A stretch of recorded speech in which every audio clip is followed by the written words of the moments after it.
चुनना चाहिए। आप लोग युवा लोग हो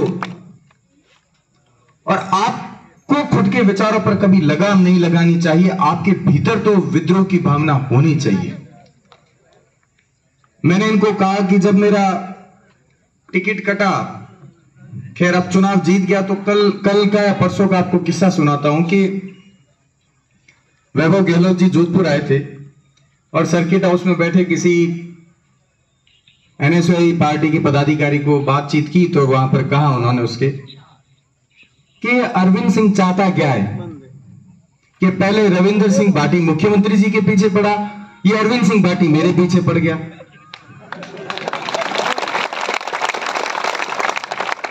वो जहां कहीं भी जाता है अपने उद्बोधन में, ना तो किसी पार्टी को गलत कहता है, ना कांग्रेस के पीछे पड़ता है, ना भाजपा के पीछे पड़ता है, ना एनएसयूआई के पीछे पड़ता है, ना एबीवीपी के पीछे पड़ता है। जहां कहीं कहता है कि वैभव खराब आदमी, वैभव बड़ा गलत है। और हद उनकी तब हुई कि जब उस पदाधिकारी को वैभव गहलोत जी कहते हैं कि अरविंद सिंह भाटी को अगर एनएसयूआई से टिकट चाहिए था तो वो मुझसे मिलने क्यों नहीं आए। बेहद अफसोस के साथ उस भाई ने मेरी प्रोफाइल खोलकर उनकी और मेरी साथ में फोटो दिखाई कि साहब यही अरविंद सिंह भाटी है, ये आपसे 2-3 बार मिलने आए हैं, पर शायद आपका रिस्पॉन्स, आपका प्रत्युत्तर ऐसा नहीं था कि आप उनसे कुछ इंटरेस्टेड भी हैं, सुनना चाहते भी हैं। और राजनीति में जब तक आपको राजनीतिक परिपक्वता नहीं हो तब तक राजनीति में नहीं आना चाहिए। राजनीति कोई विरासत नहीं है, और विरासत में मिले भी तो योग्य व्यक्ति को मिले जो संभाल सके।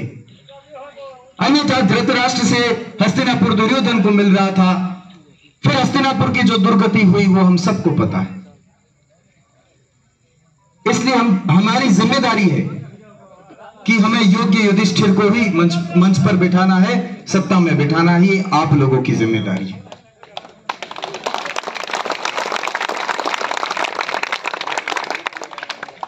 एक वक्त को शायद जब लगा कि परिस्थितियां जिस हिसाब से जा रही है, क्योंकि मैं तैयारी कर रहा था, राष्ट्रीय पार्टी से अपेक्षा भी थी, परिस्थितियां मेरे पक्ष में भी थी, फिर कुछ समय बाद विपक्ष में हो गई, पर अब जब जीत कर आया हूं तो ये शायद ज्यादा सुकून दे रही है मुझे।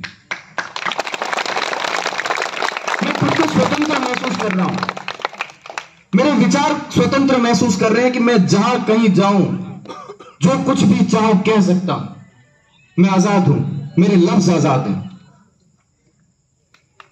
तो यह आजादी अगर आज की युवा में नहीं होगी तो किसमें होगी। हमारे समाज के, किसी भी समाज के, 36 कौम के, अगर कोई वरिष्ठ नेता है, पार्टी का पदाधिकारी है, तो उसका सम्मान कीजिए, उससे यह अपेक्षा मत रखिए कि आप किसी दूसरी पार्टी में है, वो आपके साथ आएगा, खड़ा रहेगा, साथ देगा। नहीं, हर संगठन की भी अपनी मर्यादाएं होती है, उनसे अपेक्षा लगाना हमारी गलती है। पर आज 18 से 25-30 साल तक का अगर युवा भी खुद पर लगाम लगा देगा, नहीं साहब मैं तो उसको सपोर्ट करता हूं, क्यों? तो कि हमारा दाता उन पार्टियों से जुड़ा है। अरे दाता है पर आप तो नहीं हो, और आप पर वो दाता का इल्जाम कब तक? या तो फिर आप इतने आदर्शवादी हैं कि दाता ने ये बात बोली तो मैं उस बात से, उसी बात पर चलूंगा। दाता कहते हैं फोन कम चलाओ, हम फोन चलाते हैं। दाता कहते हैं घर का काम करो, हम वो तो नहीं करते। इसको कहते हैं पाखंडी। और हमारे विचार में जब तक पाखंडपना रहेगा तब तक हम वैचारिक रूप से स्वतंत्र नहीं है। इसलिए सबसे पहले खुद का विकास कीजिए, और आप खुद का विकास नहीं कर पाओगे तो हम लोग क्या समाज के विकास की बात करेंगे। ये बात आजकल मैं जहां कहीं जा रहा हूं, हर कहीं कह रहा हूं कि हम 8 बजे 9 बजे खाना खाने के बाद 10-11 बजे सोते हैं। वो दिन बीच के 2-3 घंटे हमारे सिर्फ और सिर्फ बिस्तर पर सोकर हमारे दोनों अंगूठे मोबाइल पर स्क्रीन पर टैप कर रहे होते हैं। हम कर क्या रहे हैं, हासिल क्या कर रहे हैं, ये हमें नहीं पता है, पर हम बहुत कुछ खो रहे हैं। टेक्नोलॉजी के साथ अपग्रेडेशन होना अच्छी बात है, खुद को बदलिए, आगे कीजिए, ये अच्छी बात है। पर फेसबुक वॉरियर बनकर ये गालियां देना, दूसरों को अपशब्द कहना, किसी जाति समाज पर किसी ने कोई टिप्पणी की उसका प्रत्युत्तर देना आपको शोभा नहीं देता है। यह काम आप करना बंद कीजिए।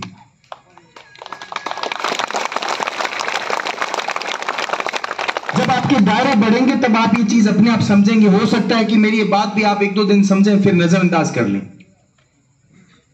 कहने को कि रविंदर सिंह को आज से 5 साल पहले सिर्फ मान लो कि 1000 लोग जानते थे, 1000 में से 100-200 ने गालियां दी, इन्होंने उसको हो सकता है चुप करवा लिया होगा। पर आज रविंदर सिंह को 50 लाख लोग जानते हैं और उसमें से 2 लाख लोग गालियां देते हैं, इनको चुप रखवा सकते हैं क्या? नहीं। तो जब व्यक्ति का दायरा बढ़ता है तो उसको ये चीजें सहन करने की भी क्षमता होनी चाहिए। आप कैसे खुद को विकसित करेंगे, मानसिक रूप से इतने सुदृढ़ होंगे? मेरे पास हो सकता है कि शायद ऐसी बातें हो कि मुझे भी कह रहे थे दीप साहब, क्या अरविंद साहब ये पूरा चुनाव जो आप लड़े हो ना, ऐसे लग रहा है कि जैसे कोई बड़ा बुजुर्ग चुनाव लड़ रहा है। युवा प्रत्याशी तो लग ही नहीं रहे थे विचारों से। मैंने कहा जेएनयू ने एक आक्रामक वीरेंद्र सहवाग जैसा बल्लेबाजी जैसी वो करते थे आक्रामक, वैसा आक्रामक अध्यक्ष देखा तो एक राहुल द्रविड़ जैसा अरविंद सिंह भी देख लेंगे।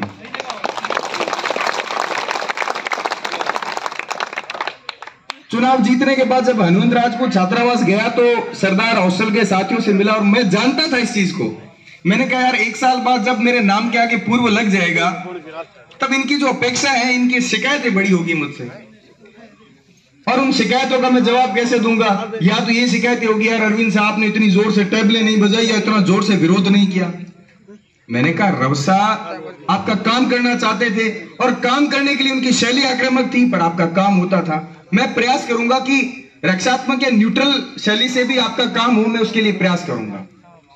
तो एक तिरंगा पिक्चर का जो डायलॉग है कि नाना पाटेकर और राजकुमार जब बात कर रहे होते हैं, तो मैंने कहा रवसा का कुछ ऐसा सिद्धांत है कि पहले लात फिर बात और जरूरत पड़े तो मुलाकात। और मैंने कहा मैं उस प्रवृत्ति का आदमी हूं कि पहले मुलाकात और बात और जरूरत पड़े तो लात।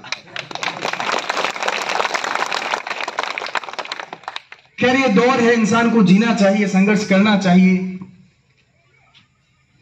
मैं मेरी बात करूं तो मुझे ये सब जिंदगी के कुछ समय की क्षणिक सफलताएं लगती है, इनसे भी आगे इंसान गुजर जाता है और उसको समझना चाहिए कि समय के अनुसार उसकी क्या जरूरत है, वो करना भी चाहिए। अध्यक्ष का चुनाव जीता उसके बाद एक दिन बैठा विचार किया, कभी कभी लिखने का भी मन करता है तो लिख लेता हूं। तो एक बैठे बैठे कुछ पंक्तियां लिखी थी तो लगा कि कभी मंच मिलेगा तो कहूंगा, जो कंधे आज मुझे उठा रहे हैं वो कंधे कल किसी और को उठाएंगे।